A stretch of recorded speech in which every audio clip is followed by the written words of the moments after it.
अखाड़ा में आपका एक बार फिर से स्वागत है। अब से थोड़ी देर पहले प्रधानमंत्री नरेंद्र मोदी पंजाब के अबोहर में थे। ये पंजाब में उनकी आखिरी रैली थी।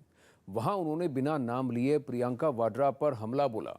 मोदी ने मुख्यमंत्री चरणजीत चन्नी के उस बयान पर जमकर निशाना साधा जिसमें चन्नी यूपी बिहार के लोगों को बाहरी बता रहे थे। प्रधानमंत्री नरेंद्र मोदी ने इस बयान के बाद पंजाब की सियासत में फिर से उबाल आ चुका है। सुनिए प्रधानमंत्री नरेंद्र मोदी ने क्या कहा।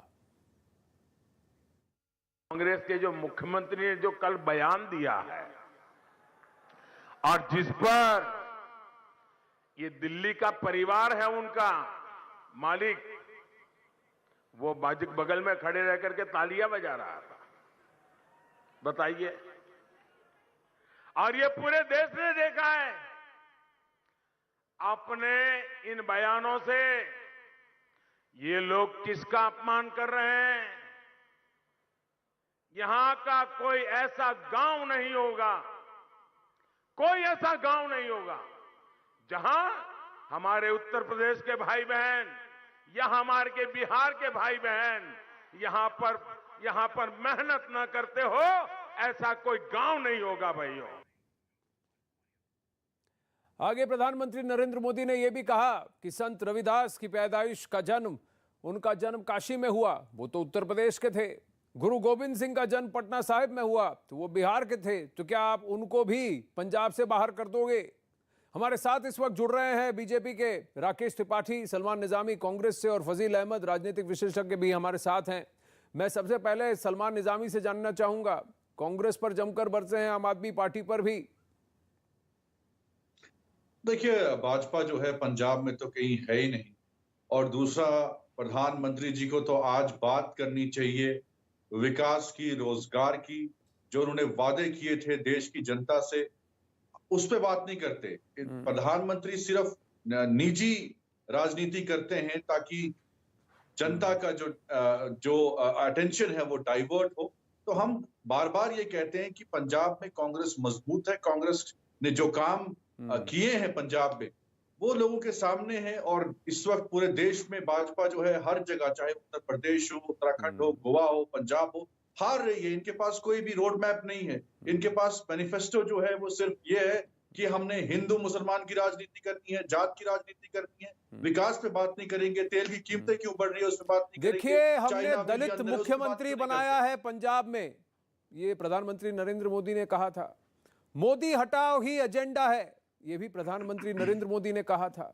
व्यक्तिगत राजनीति, जातिगत राजनीति, इसको ये सब किसने किया? सलमान निजामी। नहीं, देखिए, दलित समाज के लोगों के साथ जो जातिगत राजनीति कौन कर रहा है? नहीं, दलित समाज के लोग पंजाब में जातिगत राजनीति, वो भी सिखों में दलित और मजहबी की बात करना, ये कौन कर रहा था? सबसे पहले किसने किया? नहीं, किसी ने नहीं किया। कांग्रेस ने कभी भी धर्म की और जात की राजनीति नहीं की। राकेश त्रिपाठी जी, दलित पहला दलित, देखिए पंजाब को पहला दलित सीएम हमने दिया, ये बीजेपी ने कहा था। मोदी हटाओ ही एजेंडा है, इस मोदी के खिलाफ ही सब कुछ करना है, ये भी बीजेपी का ही एजेंडा है। राकेश त्रिपाठी, व्यक्तिगत राजनीति, जातिगत राजनीति कांग्रेस ने तो कभी नहीं किया। प्रधानमंत्री का कहना है कांग्रेस डिवाइड एंड रूल कर रही है, कांग्रेस का कहना है कि मोदी जी कर रहे हैं divide and rule. Anand ji, इन 5 राज्यों के चुनाव में कांग्रेस पार्टी को आज कुछ भी मिलने वाला नहीं है, इसलिए बदहवास होकर के कांग्रेस पार्टी जिस प्रकार की तमाम घृणित सोच को सामने रखने का काम कर रही है, देश उसको स्वीकार नहीं करेगा। कल पंजाब के मुख्यमंत्री चरणजीत चन्नी ने जिस तरह की भाषा का प्रयोग किया, और बड़ा आश्चर्य तब हुआ जब यूपी की महासचिव प्रियंका वाड्रा जी खिलखिला करके, ठिठोली करके वहीं बगल में खड़े होकर के हंस रही थी। उत्तर प्रदेश की प्रभारी है, उत्तर प्रदेश से उनकी माताजी सांसद है।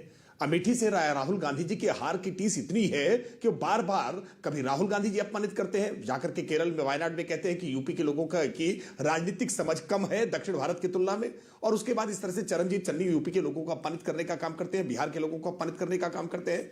यूपी और बिहार ने सबको स्वीकार किया है स्वयं पंडित जवाहरलाल नेहरू जी जब कश्मीर से आए तो उनको यहाँ उत्तर प्रदेश से सांसद बनाया, उत्तर प्रदेश से सांसद बने। उत्तर प्रदेश पूरे देश को समाहित करने वाला है और पूरे देश में जाकर के उत्तर प्रदेश अपने लिए रोजगार भी तलाशता है, अपनी मेधा और प्रतिभा से राज्य को आगे बढ़ाने में, अर्थव्यवस्था में योगदान भी करता है। इसलिए किसी राज्य के निवासियों को अपमानित करना यह अधिकार किसी को नहीं हो सकता है। और जिस तरह की भाषा का प्रयोग कल चरणजीत चन्नी ने किया और प्रियंका वाड्रा जी उस पर हंस करके उनको समर्थन देने का काम कर रही थी, इसका खामियाजा कांग्रेस पार्टी को भुगतना पड़ेगा। ये पंजाब में भी भुगतना पड़ेगा, क्योंकि ये देश चरणजीत चन्नी ने उसके बाद सफाई भी दी। उन्होंने कहा कि उनकी मंशा उत्तर प्रदेश और बिहार के निवासियों को अपमानित करने की बिल्कुल नहीं थी, उनका इशारा किसी एक व्यक्ति विशेष पर था। नहीं, व्यक्ति विशेष का वो नाम ले सकते थे। नरेंद्र मोदी जी का नाम ले लेकर के दिन भर वो लगातार गालियां देते रहते हैं, लगातार अपमानजनक टिप्पणियां करते रहते हैं, तो वो नाम लेकर के कह सकते थे। वास्तविकता में ये उनकी मंशा है। राहुल गांधी जी ने जब से अमेठी में हार उनको मिली है, करारी हार मिली है, तब से उत्तर प्रदेश के लिए राहुल गांधी का नजरिया खराब हुआ है। राहुल गांधी जी ने उत्तर प्रदेश को लेकर के अपमानजनक टिप्पणियां की हैं और इसीलिए जो राहुल गांधी जी करते हैं, कांग्रेस पार्टी के तमाम नेता उनकी चापलूसी करने के लिए उसी प्रकार का व्यवहार करते हैं। और चरणजीत चन्नी ने उसी कड़ी में, जिसको आगे राहुल गांधी जी ने बढ़ाया था, अगर एक व्यक्ति विशेष है जो कि जो उनकी मंशा अरविंद केजरीवाल पर थी, तो यूपी, बिहार और दिल्ली के भैया कहने की क्या जरूरत थी? ये जिस तरह से कहा गया सलमान निजामी, आपको लगता है ठीक है? और उसके बाद किसी का उसके बगल में खड़े होकर टाके लगाकर हंसना और ताली बजाना, जबकि वो खुद अपने आप को कांग्रेस की तरफ से उत्तर प्रदेश का मुख्यमंत्री चेहरा बताती। देखिए, आप मुझे बताइए, यूपी के लोग जो हैं, क्या वो ये नहीं जानते कि कोविड में जिस तरीके से लोगों की लाशें पानी में तैर रही थी, वो अपमान नहीं था यूपी के लोगों का? अब जिस तरीके से हमारे पंजाब के मुख्यमंत्री की आलोचना की जा रही है, कई यूपी में ऐसे के दृश्य नहीं थे। आप ये नैरेटिव गढ़ने का प्रयास मत करिए। आपने तो किसानों पे लाठियां बरसाई, आपने तो जो है गाड़ियां चलाई उनके ऊपर, और उस मंत्री जो मिश्रा है उनके बेटे को आपने जुड़वा दिया। किसानों पर कितनी ये विषय, ये जो तस्वीरें जो बयां कर रही है सलमान निजामी, इसको डिफेंड करना थोड़ा मुश्किल लग रहा है ना, इसीलिए आप फिर वहीं उसी 10 पॉइंट नैरेटिव पे आगे, जैसे कि आपके पास शीट दी है, उस शीट में देखिए, अगर कहीं पर भी हम फंसते हैं तो हमें ये 3 चीजें बोलनी है और विषय को भटकाना है। अगर सवाल कठिन लगे तो ये इन तीन ये formula number 1, formula number 2, formula number 3, formula number 4, formula number 5, इनमें इन 5 में किसी एक का प्रयोग करिए ताकि विषय को भटका दीजिए, ताकि हम बच जाएं। ये सवाल मैंने आपसे क्या पूछा, आप जवाब क्या दे रहे हैं सलमान निजामी? मैं फजील अहमद जी से पूछना चाहूंगा, कांग्रेस की नीति डिवाइड एंड रूल, बांट की राजनीति रही है और इसी भाषा को चरणजीत सिंह चन्नी कह रहे हैं। ऐसा ही कहा प्रधानमंत्री नरेंद्र मोदी ने। फजील अहमद जी, आज सवाल इस बात का है कि जो पंजाब के लोगों को क्या चाहिए। पंजाब एक किसानों का प्रदेश है और किस तरह से वहां जाकर के प्रधानमंत्री जी ने ऐसे, मतलब एक देश के प्रधानमंत्री को इतनी छोटी बात नहीं करनी चाहिए। ये जितना भी उन्होंने कहा, ये सारा ठीक रहा, खुद प्रधानमंत्री की सेंट्रल की नीतियों को फोड़ा जाता है। सब ज्यादा केंद्र सरकार की नीतियों के चलते आज सिर्फ पंजाब नहीं, पूरे प्रदेश के सभी प्रदेशों की वही हाल है। आज किसान कृषि प्रधान देश है, किसानों का देश है, लेकिन जिस तरह से किसानों को अपमानित किया जा रहा है, कौन है जो खालिस्तानी पंजाबियों को कौन कहता था? कौन कहता था कि पंजाबी खालिस्तानी है, किसान खालिस्तानी है, मुसलमान पाकिस्तानी है? ये सब भाषा का इस्तेमाल करता कौन है? हम तो चाहते हैं कि ये बिल्कुल भाषा का इस्तेमाल नहीं होना चाहिए। आप राजनीति के तौर पर बोलिए, आर्थिक मामलों पर बोलिए, आपने क्या किया? आज 7-8 साल से सरकार दिल्ली में है ना आपकी, दिल्ली ही तो पूरे देश को चलाता है, तो पूरे देश को दिल्ली चलाता है। और उस समय ये लोग कहाँ थे जब बंबई के अंदर राज ठाकरे अपमानित करके उत्तर प्रदेश के लोगों को और बिहार के लोगों को अपमानित करते थे? तब ये कहाँ थे? देखिए, कहीं ना कहीं अगर प्रधानमंत्री ने जो बातें आज कही है, ये बहुत ज्यादा निराशाजनक करने वाली बात है। कम से कम प्रधानमंत्री को ये बात नहीं करनी चाहिए। प्रधानमंत्री ने जो कहा उससे आप आपको निराशा हुई। चरणजीत सिंह चन्नी का बयान ठीक था, चरणजीत सिंह चन्नी का बयान ठीक था, पंजाबी खालिस्तानी नहीं, चरणजीत सिंह चन्नी का बयान ठीक था। नहीं, चन्नी के बयान को आप समझे कैसे, ये महत्वपूर्ण है। आप चन्नी के बयान को कैसे सुन रहे हैं और किस एंगल से देख रहे हैं, ये महत्वपूर्ण है। पंजाब में कौन है ये यूपी बिहार के भैये, यूपी बिहार दिल्ली के भैये कौन है फिर? नहीं भैया नहीं, किस एंगल से? नहीं, आप समझ रहे ना? नहीं, चरणजीत, हम लोग तो 70 साल से सुनते आ रहे हैं। नहीं, उत्तर प्रदेश सर, बिहार के लोग शब्द खराब नहीं होता, शब्द खराब नहीं होता, शब्द खराब नहीं होता, शब्द खराब नहीं होता, शब्द को कहने का तरीका खराब होता है, शब्द को कहने के तरीके से आपको चोट लगेगी। मैं एक ही बात सीधे कहूंगा, एक ही बात एक पर्टिकुलर टोन में कहूंगा, दूसरी बात वही बात मैं आपको कहूंगा, लेकिन आपको चुप जाएगी। जिस तरीके से कहा गया उस पर सवाल उठ रहे हैं। शब्द खराब नहीं है। यूपी और बिहार के भैया, ये इसको कहने का तरीका जो है उसी से फर्क पड़ता है। जैसे आपने कहा ना, उन्होंने कहा कि इन किसानों के बीच में कुछ खालिस्तानी अलगाववादी हैं। आपने सारे किसानों को खालिस्तानी कह दिया। कुछ नहीं, देश में कुछ मुसलमान है, देश में कुछ मुसलमान है जो यहाँ पर तालिबानी राज का स्वागत करते हैं अफगानिस्तान में। तो क्या वो तालिबानी नहीं है? तो उसकी वजह से आपने सारे मुसलमान तालिबानी है आपने कह दिया। नहीं, आपने भी तो शब्दों को ऐसे ही जोड़ा तोड़ा मरोड़ा। तो जब आपके लिए कन्वीनियंट है आप जोड़ देंगे, तोड़ देंगे, जब आपके लिए इनकन्वीनियंट है तो आप कहेंगे अरे इसमें तो कोई बड़ी बात नहीं है। यही आप कर रहे हैं, आप भी तो वही कर रहे हैं। तो फिर आप तो अगर प्रधानमंत्री ने जो कहा वो आपको बुरा लगा, तो आपको ये भी कहना चाहिए एक प्रदेश के मुख्यमंत्री को ऐसा नहीं कहना चाहिए, और एक एक और प्रदेश के मुख्यमंत्री बनने का ख्वाब देखने वाले को भी ऐसा बिल्कुल नहीं करना चाहिए जब उनके प्रदेश के निवासियों पर इस तरह का व्यंग्य किया जाए। राकेश त्रिपाठी बताइए, नहीं, चन्नी, हाँ, तो फिर प्रधानमंत्री ने क्या कहा उसको आप कैसे समझ रहे हैं? वो महत्वपूर्ण नहीं है। राकेश त्रिपाठी, ठीक है, समझ बदल जाती है। नहीं, ठीक है। प्रधानमंत्री कम से कम आप अपने पोजीशन पर तो टिके हुए हैं कि आपका विरोध मोदी से है। राकेश त्रिपाठी जी, कोई शब्दकोश में शब्द ऐसा नहीं बचा होगा जिसका प्रयोग करके इन्होंने प्रधानमंत्री को अपमानित करने का प्रयास न किया हो। लेकिन जिस तरह से कल पूरे समूह, नहीं, वो तो बोलने की आजादी है सर, प्रदेश की जनता, वो तो अभिव्यक्ति की आजादी है। राकेश त्रिपाठी, कोई कुछ भी, और तब राकेश त्रिपाठी जी, कोई कुछ भी देश के प्रधानमंत्री को कह दे, उनको अलग अलग नाम कह दे, कई सारी चीजें कहते, बेफिजूल बातें करते, वो अभिव्यक्ति की आजादी है। मनमोहन सिंह कहते थे, और 70 साल से इस लोकतंत्र की खूबसूरती हम अपने प्रधानमंत्री की आलोचना करते आए, कोई आज नई बात है क्या? प्रधानमंत्री गलत, तो वही तो अभिव्यक्ति की आजादी है। तो वो आजादी, उस अभिव्यक्ति की आजादी में जो एक प्रदेश का मुख्यमंत्री दूसरे अन्य प्रदेश के निवासियों पर इस तरह का व्यंग्य कर रहे हैं, तब वो अभिव्यक्ति की आजादी का उपयोग आप क्यों नहीं करते हैं? मैं पूछ रहा हूं आपसे। सिर्फ प्रधानमंत्री को ही कोसिएगा, मुख्यमंत्री को नहीं कोसिएगा। इस तरह की भाषा का जो प्रयोग कर रहे हैं तो वो कोसी। राज ठाकरे, आपको याद रहेगा, चरणजीत सिंह चन्नी की कोई बड़ी बात नहीं है। ये समझ में नहीं आया मुझे। राकेश त्रिपाठी, फजील अहमद को राज ठाकरे याद है, फजील अहमद को राज ठाकरे याद है। नहीं, मैं किसी को अच्छा नहीं कह रहा हूं, उनका बयान आपको याद है। चरणजीत सिंह चन्नी को कोई, आप राज ठाकरे को बुरा और चरणजीत सिंह चन्नी को अच्छा कह रहे हैं। मैं आपसे पूछ रहा हूं, आपके डबल स्टैंडर्ड नहीं है, आपके स्टैंडर्ड डबल नहीं है फजील अहमद। राकेश त्रिपाठी, मैं तो किसी को अच्छा किसी को बुरा नहीं कह रहा हूं। आप क्या कह रहे हैं मैं वो कह रहा हूं। राकेश त्रिपाठी, डबल स्टैंडर्ड है, इसमें किसी प्रकार का दोहराई नहीं है। मैं फिर आनंद जी इसी बात को दोहराऊंगा कि चरणजीत चन्नी ने राहुल गांधी की चापलूसी में, राहुल गांधी के मंतव्य के अनुसार, जैसा राहुल गांधी ने पहले प्रयास किया है कि उत्तर भारतीयों की राजनीतिक समझ कम होती है, ये कहकर के उन्होंने उत्तर प्रदेश के लोगों का अपमान किया था, क्योंकि अमेठी में उत्तर प्रदेश की जनता ने उन्हें हरा देने का काम किया था।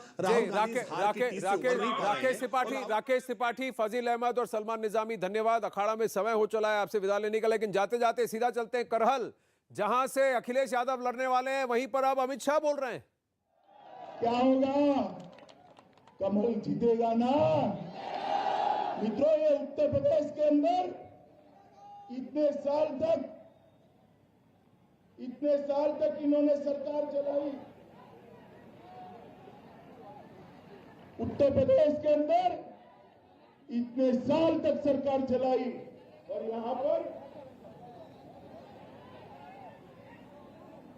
यहां पर गरीबों का कोई काम नहीं किया। माताओं, भाइयों, बहनों, मोदी जी ने 2014 में कहा था कि मेरी सरकार, भाजपा सरकार, गरीब, कमजोर, पिछड़े और दलितों की सरकार। 7 साल तक मुझे बताइए, गरीब की झोपड़ी में गैस का सिलेंडर आया था क्या? जोर से बोले, आया था?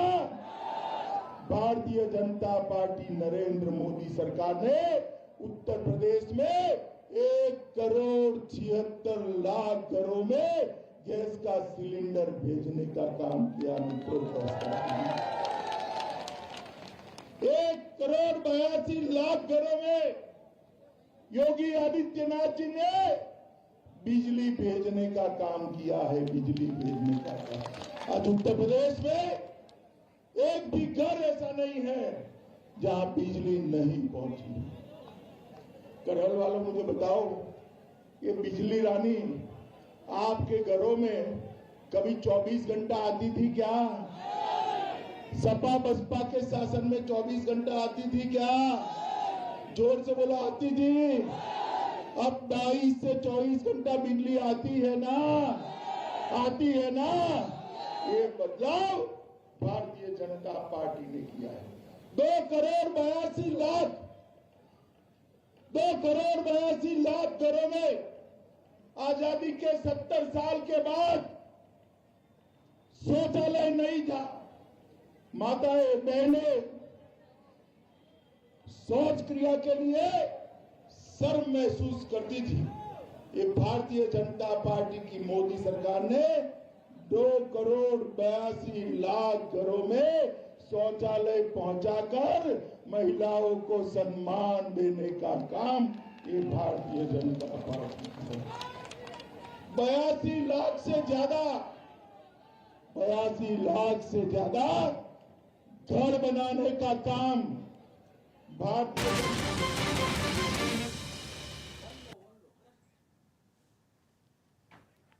तो इस वक्त आप सुन रहे थे करहल से गृह मंत्री अमित शाह को, जहां पे वो समाजवादी पार्टी के चेहरों पर निशाना साध रहे थे। और बहुत दिलचस्प मुकाबला है क्योंकि पहली दफा विधानसभा चुनाव लड़ने वाले, और इस वक्त ये राजनाथ सिंह की तस्वीरें हम आपको दिखा रहे हैं। उत्तर प्रदेश में चुनावी माहौल बहुत ज्यादा बढ़ा हुआ और वहां पे लोगों से मुलाकात करते हुए राजनाथ सिंह की, केंद्रीय मंत्री की तस्वीरें इस वक्त आपके टीवी स्क्रीन पर। तो इस वक्त आप देख रहे हैं टीवी स्क्रीन पर रक्षा मंत्री राजनाथ सिंह, और अब से कुछ ही देर बाद पंजाब के मोगा में रैली करने वाले हैं। उससे पहले न्यूज 18 से खास बातचीत में रक्षा मंत्री ने पंजाब से लेकर हिजाब तक हर मुद्दे का जवाब दिया। रक्षा मंत्री राजनाथ सिंह ने यूपी से लेकर पंजाब के इलेक्शन पर खुलकर बातचीत की। सुनिए क्या कुछ कहा रक्षा मंत्री ने। देश के रक्षा मंत्री और बीजेपी के स्टार प्रचारक राजनाथ सिंह आज पंजाब के दौरे पर निकले हैं। प्रचार करना है, 3 सभाएं उनको एड्रेस करनी है। हमारे साथ खुद मौजूद हैं, उनसे सवाल का सिलसिला शुरू करते हैं। राजनाथ जी, पंजाब में मेरे ख्याल से प्रचार का दौर अब खत्म होने वाला, 1 दिन और बचा है, और उसमें दूसरी बात उठ रही है कि आम आदमी पार्टी आगे है, कांग्रेस आगे है। ऐसे में बीजेपी और उसके गठबंधन को आप कहां पा रहे हैं? पहले लोग ये अनुमान जब करते थे कि पंजाब में क्या होगा, क्या रहेगी राजनीतिक स्थिति, तब लोग कहा करते थे कि पंजाब में कांग्रेस पार्टी और आम आदमी पार्टी के बीच ही कंटेस्ट होगा। लेकिन आज जो परिस्थिति पैदा हुई है उसमें अब राजनीतिक विश्लेषकों की यह धारणा बन गई है कि अब सीधा कंटेस्ट पंजाब में आप और कांग्रेस के बीच नहीं है, बल्कि इस समय ट्रायंगुलर कंटेस्ट है पंजाब के अंदर। कौन आगे निकल जाएगा ये कुछ कहा नहीं जा सकता। ये देखा जा रहा था कि कहीं अकाली अभी भी माझा के इलाके में मजबूत हैं। लोग बोल रहे हैं अपनी कुछ सीटें वो ठीक ठाक रिटेन कर लेंगे। मालवा में बोल रहे हैं आम आदमी पार्टी दलितों के वोट पे काफी आगे बढ़ रही है। चन्नी के नाम पे कांग्रेस को लग रहा है वो सत्ता में आएंगे। तो आप लोग लगातार प्रचार कर रहे हैं, आपको लगता है एक बार फिर जनता, पहली बार पंजाब में ऐसा होगा फ्रैक्चर्ड मैंडेट आ सकता है? देखिए, पंजाब की जनता में भारतीय जनता पार्टी के प्रति एक विश्वास और भरोसा लोगों का बढ़ा है। प्रधानमंत्री के रूप में जो मोदी जी की भूमिका रही है, जिस तरीके से सारे देश का मस्तक सारी दुनिया में उन्होंने ऊंचा किया है, बने मान बढ़ाया है सारी दुनिया में, और जिस तरीके से समाज के गरीब तबके अथवा समाज के अन्य वर्गों के लिए तरह तरह की सुख सुविधाएं उपलब्ध कराई हैं, उससे उनके प्रति बहुत ही एक अच्छी धारणा बनी है। तो अब यह कहना कि आप अथवा ये कांग्रेस पार्टी अथवा ये अकाली दल इन्हीं के बीच लड़ाई है, अब लोग मान चुके हैं कि अब भारतीय जनता पार्टी भी उसमें आ चुकी है। इस संभावना को नकारा भी नहीं जा सकता कि भारतीय जनता पार्टी अलायंस या आगे निकल जाए। और पंजाब के लोग यह भी महसूस करते हैं, केंद्र में जिसकी सरकार है, यदि पंजाब में भी उसकी सरकार रहेगी तो पंजाब का और तेजी के साथ विकास होगा।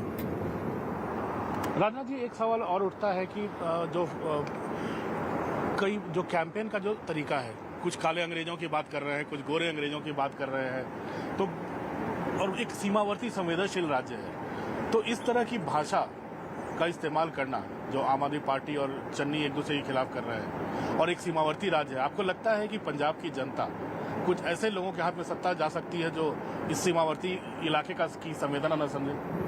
ये बात सही है। पंजाब जो है सीमावर्ती क्षेत्र है, राष्ट्रीय सुरक्षा की दृष्टि से पंजाब का एक बहुत ही महत्व है, और पंजाब की जनता राष्ट्रीय सुरक्षा के प्रति पूरी तरह से प्रतिबद्ध है। और मैं आश्वस्त हूं कि ऐसे लोगों के हाथों में सत्ता की बागडोर नहीं जाने देगी जो कि राष्ट्रीय सुरक्षा के प्रति कम से कम संवेदनशील भी नहीं है, उनके हाथों में नहीं जाने देगी, मेरा पूरा विश्वास है। पंजाब के मुख्यमंत्री कहते हैं जहां खुद प्रियंका गांधी मौजूद थी कि यूपी बिहार से आने वाले भैया लोगों को सत्ता नहीं सौंपेंगे। आपको लगता है जो पंजाब की इकोनॉमी, जहां के मजदूर सारे यूपी बिहार पूर्वांचल से आए लोग हैं, उस इलाके के लोगों के लिए ऐसी भाषा, वो भी कांग्रेस के सरपरस्तों के सामने, उचित था पंजाब की जनता के लिए?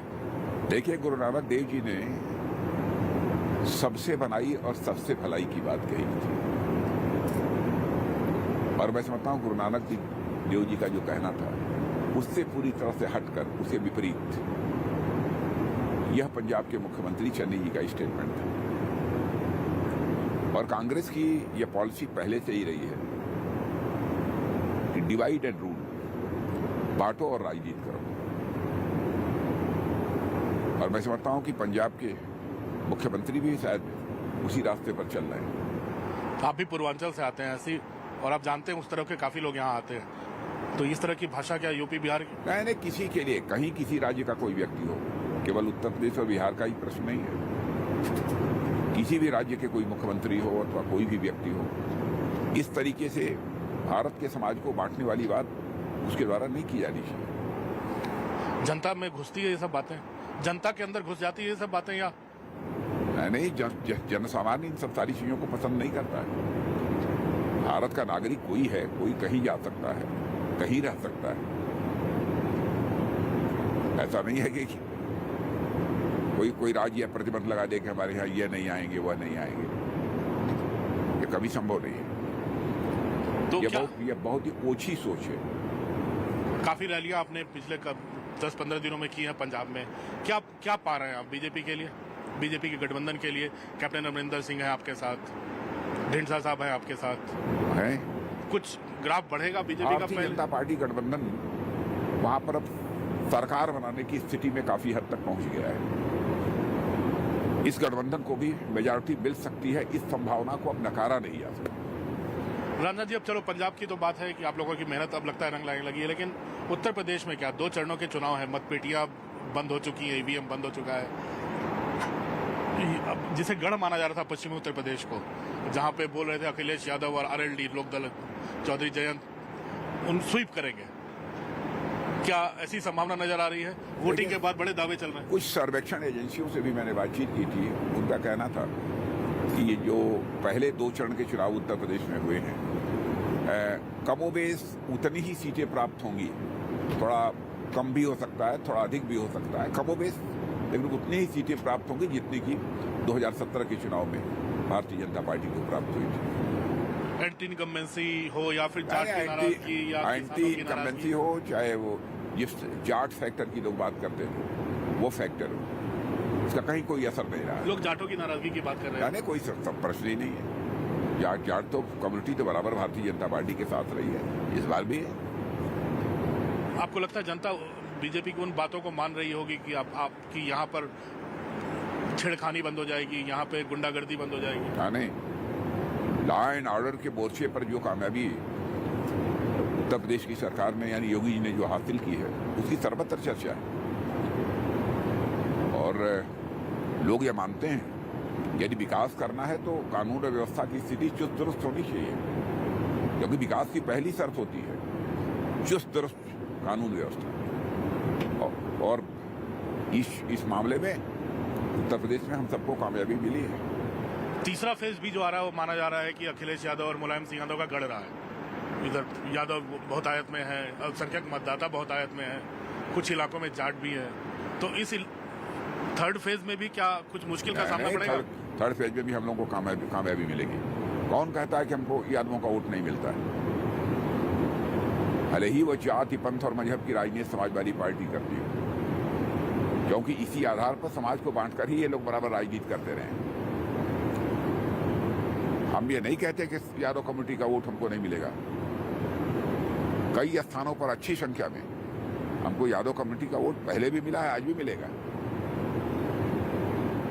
लेकिन राजनाथ जी, जब भी चुनाव इस तरह का आता है, फिर आप लोग धीरे धीरे पूर्वांचल की तरफ बढ़ेंगे, आप लोगों की कैंपेनिंग भी उधर बढ़ेगी। विकास जो आप लोगों ने 2 साल से आपकी सरकार ने, आप लोगों की मोदी सरकार ने लोगों को जो मुफ्त राशन दिया है, लॉ एंड ऑर्डर की जो सिचुएशन रही है, तो क्या इसको एंटी इनकम्बेंसी दबा सकती है 5 साल की? इसके होते हुए भी एंटी इनकम्बेंसी है ही नहीं हमारी उत्तर प्रदेश सरकार की, प्रो इनकम्बेंसी है। एंटी इनकम्बेंसी का तो प्रश्न ही नहीं खड़ा होता। तो माना जाए कि हम लोग पिछली बार की तरह बीजेपी फिर से कमोबेश वही स्थिति रहेगी, मुझे भी लगता है। एक चीज बताइए, जो बार बार उठता है, बार बार जो विपक्ष वाले उठाने की कोशिश करते हैं, ब्राह्मण बहुत नाराज रहे यूपी से, बीजेपी से। अब क्योंकि अब चुनाव धीरे धीरे पूर्वांचल की तरफ बढ़ रहा है, अवध की तरफ बढ़ रहा है। ये बेबुनियाद और निराधार आरोप है। ये जानबूझकर इसको कुछ लोगों ने हवा देने की कोशिश की। मैं दावे के साथ कह सकता हूं कि उत्तर प्रदेश में समाज का कोई वर्ग नाराज नहीं है। लोग कहते हैं कि साहब मुस्लिम नाराज, मैं मुस्लिम की भी बात मैं करता हूं। ऐसा नहीं है, ठीक है, किसी का कुछ वोट मिलेगा, किसी का अधिक मिलता है, किसी का कम मिलता है, यह तो हो सकता है, लेकिन नाराज हो कोई सरकार के परफॉर्मेंस से, ऐसा उत्तर प्रदेश में नहीं है। वैचारिक मतभेद हो सकता है, सैद्धांतिक मतभेद हो सकता है, मुद्दों पर मतभेद हो सकता है।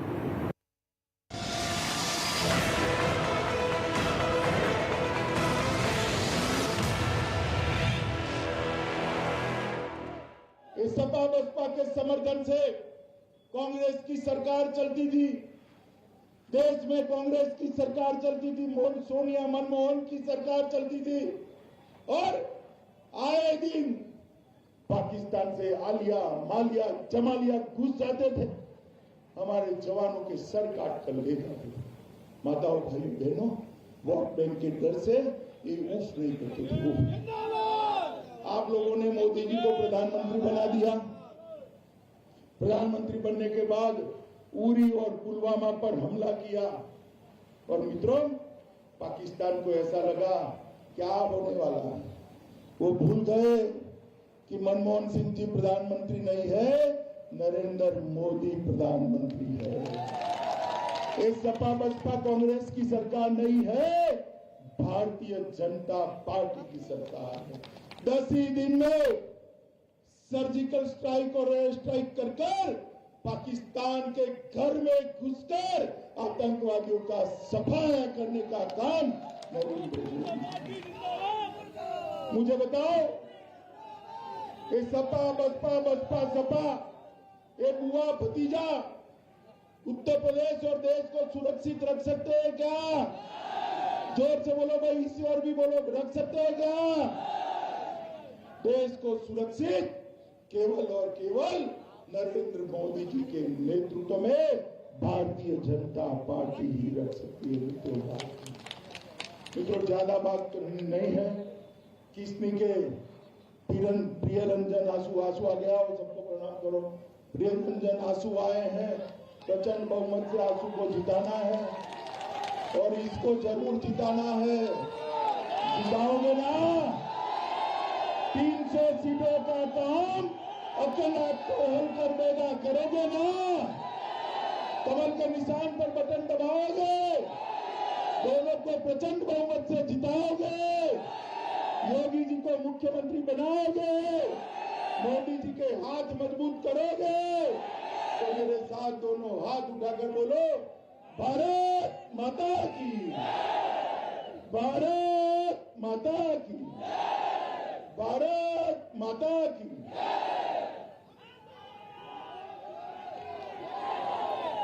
करहल से इस वक्त आप गृह मंत्री अमित शाह को सुन रहे थे, जहां एक के बाद एक कई सवाल उन्होंने उठाए समाजवादी पार्टी को लेकर। और तीसरे चरण में सबसे हाई प्रोफाइल जो सीट है वो है मैनपुरी जिले का करहल सीट, जहां से अखिलेश यादव चुनाव लड़ रहे हैं और ये पहली दफा हो रहा है जब वो विधानसभा चुनाव लड़ रहे हैं। इससे पहले वो विधान परिषद के सदस्य होने के नाते फिर सीएम की कुर्सी पर काबिज थे। तो अभी आप गृह मंत्री को करहल से सुन रहे थे।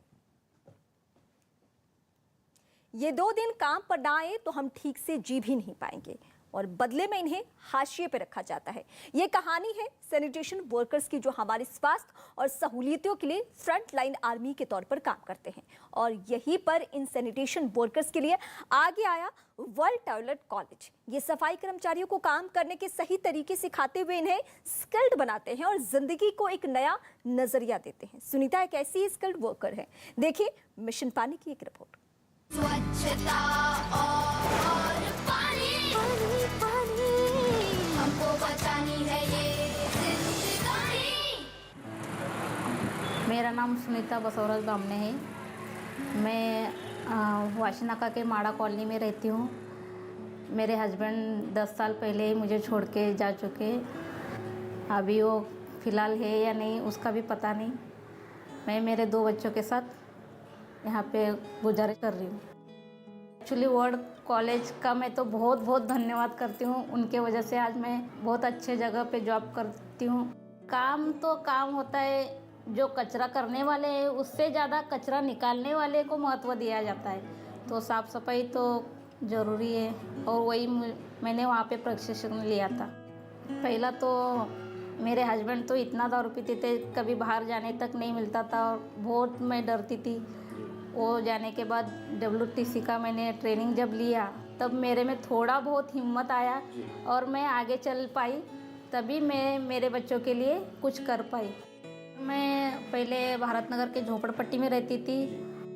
वहाँ पे दिन भर बच्चों को छोड़ के काम पे जाना और दिन भर वहाँ का माहौल इतना गंदा था। आजू बाजू वाले दारू पी के आते थे, रात को भी इतना परेशान करते थे कि कोई कभी पत्थर डाल देता था, कभी कोई दरवाज़ा ठोक देता था। ऐसा एक डर था। तो अभी 6 महीने बाद मैंने अच्छा भाड़े से ही रहती हूँ लेकिन थोड़ा बिल्डिंग में आई हूँ, तो यहाँ पे सेफ्टी लगता है मुझे भी और मेरे बच्चों के लिए भी। वर्ल्ड कॉलेज को धन्यवाद देती हूँ बार बार। ट्रेनिंग नहीं होता तो पता नहीं अभी मैं यहाँ तक पहुँच पाती या नहीं। स्वच्छता और पानी, पानी, पानी, हमको बचानी है ये जिंदगानी। सफलता पाने की कोई उम्र नहीं होती, इसे मेहनत और लगन से हासिल किया जा सकता है। और यही जो जिद है वो देखने को मिला एक यंग जीनियस में। बायजूस यंग जीनियस सीजन 2 में हर बच्चे में देखा है। आइए एक नजर डालते हैं चंचला कुमारी और अद्वैत कोलारकर पर, जो इस हफ्ते बायजूस यंग जीनियस पर दिखाई देंगे।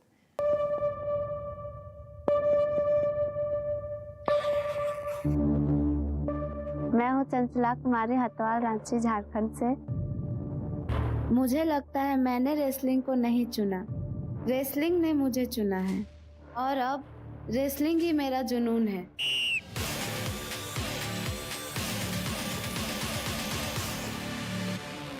हमारा स्थिति ठीक नहीं था, इसलिए मैंने चंचला को अकादमी डाले ताकि वो अच्छा से पढ़ सके, अच्छा से खेल कर पाएगी। मैं 5 साल से रेसलिंग कर रही हूँ और अभी तक मैंने स्टेट लेवल पे गोल्ड और नेशनल में 2 गोल्ड, 1 सिल्वर, 2 ब्रॉन्ज मेडल जीते और इंटरनेशनल में क्वालिफाइड हुई।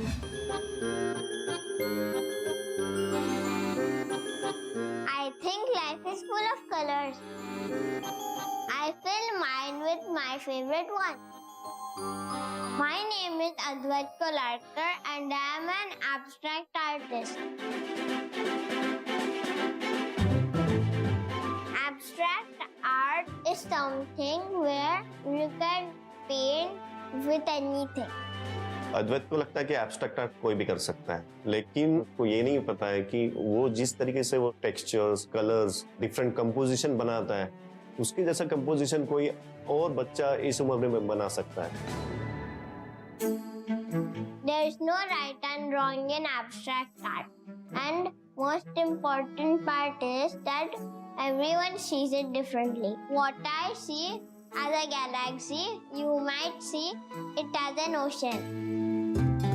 अद्वैत बस 2 साल का ही था जब उसका पहला पेंटिंग का एग्जीबिशन हुआ, उसकी पेंटिंग की एग्जीबिशंस इंटरनेशनल लेवल पे हुई है।